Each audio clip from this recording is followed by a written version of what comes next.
वाली क्लास में हमने क्या देखा था, इंटरसेप्ट फॉर्म। इंटरसेप्ट फॉर्म क्या था बेटा, अगर एक्स एक्सिस पर ए इंटरसेप्ट है, वाई एक्सिस पर बी इंटरसेप्ट है, तो इक्वेशन ऑफ लाइन क्या थी, x by a plus y by b is equals to 1। अब जो नेक्स्ट हमारा फॉर्म है, जो लास्ट फॉर्म है, वो सबसे ज्यादा इंपॉर्टेंट है और समझ में भी थोड़ा दिक्कत करता है। Normal form of a line, normal form of a line, ये क्या है भाई, मान लीजिए ये y एक्सिस है और ये x एक्सिस है, x x dash y y dash, और ये लाइन है। ओरिजिन से इस लाइन पर परपेंडिकुलर ड्रॉ किया, ओरिजिन से क्या करना है, इस लाइन पर परपेंडिकुलर ड्रॉ किया। ये परपेंडिकुलर अगर x एक्सिस के साथ एंगल बना रहा है अल्फा और इस परपेंडिकुलर का लेंथ है p, तो इक्वेशन क्या होती है भाई, x cos alpha plus y sin alpha is equals to p। ठीक है, नॉर्मल फॉर्म में क्या है बेटा, the distance from origin is p and the perpendicular to it makes alpha angle with the x axis. Distance of a line from the origin is p and perpendicular to it makes angle alpha with the x axis, then the equation of line is x cos alpha plus y sin alpha is equals to p। क्या होगा, x cos alpha plus y sin alpha is equals to p। ठीक है, इतना समझ आया। अब इसको proof कैसे करेंगे, तो प्रूफ के लिए थोड़ा सा इसको हम बड़ा बना देते हैं जिससे कि हमें काफी चीजें समझ आए। देखिए ये y एक्सिस, ये x एक्सिस और ये लाइन, ओरिजिन से इस पर क्या ड्रॉ किया, परपेंडिकुलर। ठीक, ये क्या लेना है भाई, p, और ये एंगल है अल्फा। तो हमें ये प्रूफ करना है कि इस लाइन की इक्वेशन, जो लाइन इसको बोल देते हैं l, जो लाइन l है उसकी इक्वेशन होगी x cos alpha plus y sin alpha is equals to p। इसको o मान लेते हैं, इस पॉइंट को p मान लेते हैं। तो प्रूफ करने के लिए आपको क्या करना पड़ेगा, यहां से आप एक परपेंडिकुलर ड्रॉ करिए x एक्सिस पे, इसको आपने k मान लिया। ये पॉइंट p है और इस लाइन का डिस्टेंस p है, दोनों में कंफ्यूज नहीं होना है। ये पॉइंट p है और ये लाइन का डिस्टेंस p है। ठीक है, अब हम क्या करेंगे, इसमें OK निकालने की कोशिश करते हैं। ट्रायंगल OKP के अंदर हम OK निकालेंगे और KP निकालेंगे। ठीक है, तो इस ट्रायंगल में आते हैं, इन ट्रायंगल OKP। अब आप देखिए अल्फा के लिए ये PK जो है वो क्या है, परपेंडिकुलर, और OK क्या है, बेस। ये बेस और 90 के सामने वाला हाइपोटेन्यूज। बेस और हाइपोटेन्यूज किस में आता है, cos अल्फा। तो cos अल्फा क्या आएगा बेटा, OK over OP, cos alpha, और यहां पर OP क्या है, P है, तो OK की वैल्यू हमें मिलेगी P cos अल्फा। यानी कि ये जो OK है ये कितना है, P cos अल्फा। ऐसे ही हम sin अल्फा निकालते हैं। sin अल्फा निकाला इसमें, तो sin अल्फा क्या आएगा, अल्फा के सामने वाला perpendicular PK upon hypotenuse OP। ये sin अल्फा, PK कितना भाई, PK तो फाइंड करना था, OP का लेंथ है P, क्रॉस मल्टीप्लाई किया, PK कितना मिल गया, P इनटू sin अल्फा। हमें OK पता चल गया, PK पता चल गया।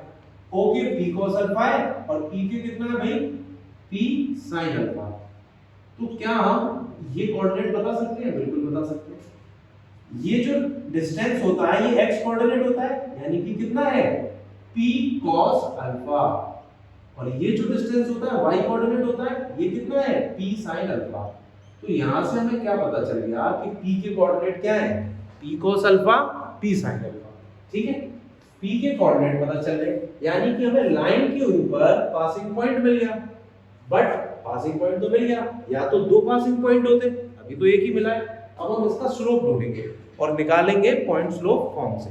अब स्लोप कैसे ढूंढेंगे वो समझो भाई। ये जो लाइन OP है, लाइन OP की बात कर रहा हूं, इसका स्लोप क्या होगा, OP लाइन के लिए ओपी लाइन एक्स एक्सिस के पॉजिटिव डायरेक्शन से अल्फा एंगल बना रही है। ये बता रखा था ना कि भाई पहला बताया था स्लोप निकालने का तरीका tan थीटा।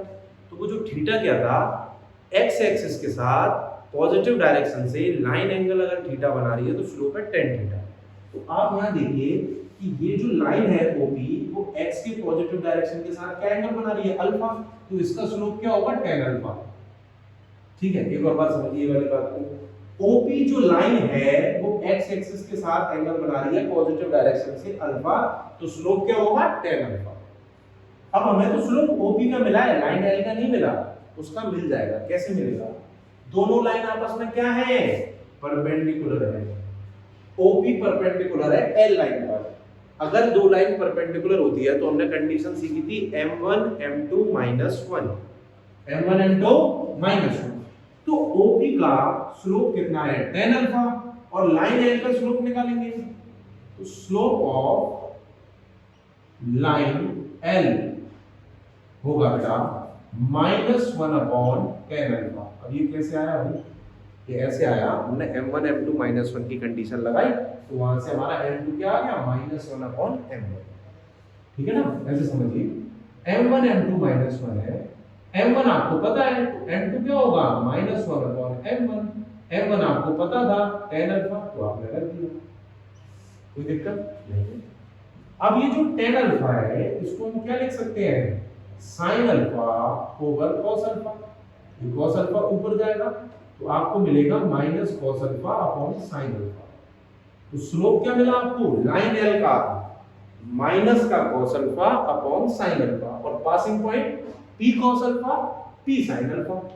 पासिंग पॉइंट पता है, स्लोप पता है, कौन सा फंडा लगाएंगे, point slope form. Point slope form. एक बार इसको भी देख लेते हैं। ये लाइन है x1, y1 से पास कर रही है और स्लोप n है। एक लाइन x1, y1 से पास कर रही है और स्लोप n है। तो क्या था भाई equation, y minus y1 is equals to m x minus x1। y1 x1 तो ये हो गया p cos alpha p sin alpha, और m क्या है, minus cos alpha upon sin alpha. इसमें पुट करिए, y1 की जगह क्या आ जाएगा, यही तो x1 y1 है भाई। इस लाइन का इक्वेशन निकालने हो तो पासिंग पॉइंट ये और स्लोप ये, तो y1 की जगह p sin अल्फा, m की जगह minus cos alpha upon sin alpha, और x1 की जगह क्या आएगा, p cos अल्फा।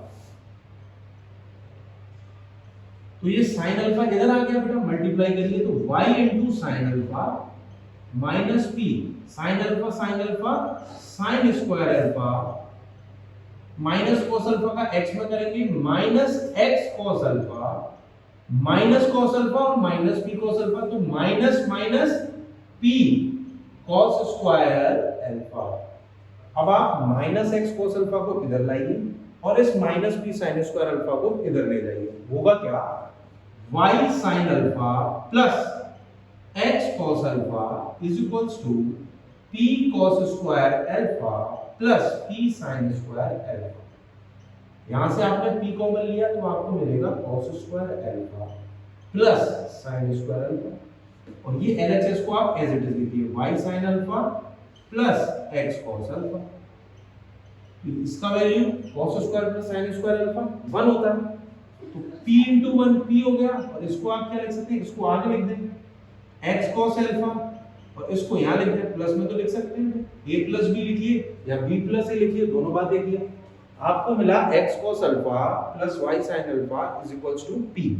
तो ये आपकी क्या है, नॉर्मल फॉर्म यही तो थी, यहां लिखी हुई है, यही तो हमने बताया कि p क्या है, उस लाइन पर जो परपेंडिकुलर है उसका लेंथ, और अल्फा क्या है, जो लाइन उसके परपेंडिकुलर है वो x एक्सिस के साथ एंगल बना रही है अल्फा। तो अगर आपको अल्फा पता है, p पता है, यहाँ अल्फा पुट करो, यहाँ p पुट करो, इक्वेशन ऑफ लाइन बन जाएगा। बात आई समझ में, नॉर्मल फॉर्म का प्रूफ समझ में आया। अब इसके ऊपर हम एक क्वेश्चन करेंगे, बिल्कुल बेसिक क्वेश्चन है, ठीक है।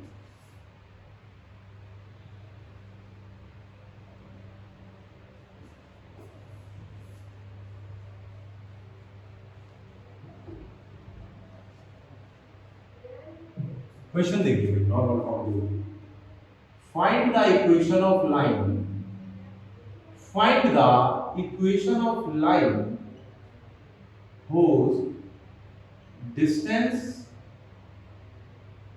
from origin is √2 and perpendicular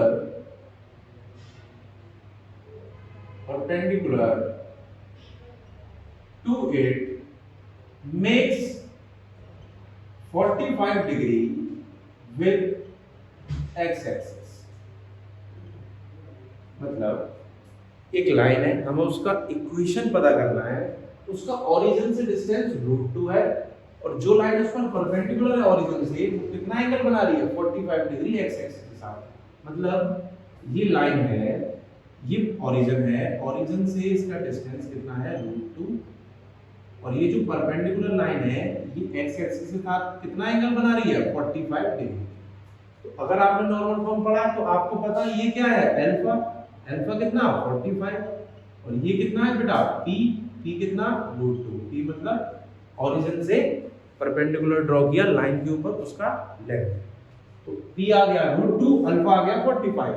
अब आपको पता ही है x cos alpha plus y sin alpha is equals to p, तो अल्फा की वैल्यू 45 रखेंगे, p की वैल्यू √2 रखेंगे, रखते हैं भाई cos 45 प्लस y sin 45 और p का value √2, cos 45 1/√2 sin 45 1/√2 is equals to √2। LCM लिया x plus y upon √2 is equals to √2, cross multiply करोगे x प्लस y मिलेगा 2, क्योंकि √2 2 हो जाएगा। ये आपकी आ गई रिक्वायर्ड इक्वेशन ऑफ लाइन। तो नॉर्मल फॉर्म में यही है, अल्फा पता हो p पता हो बस वैल्यू रखनी है किसमें x cos alpha plus y sin alpha is equals to p। तो ये हमारी नॉर्मल फॉर्म थी। अब हमारी सारी फॉर्म्स ऑफ लाइन खत्म हो गई हैं।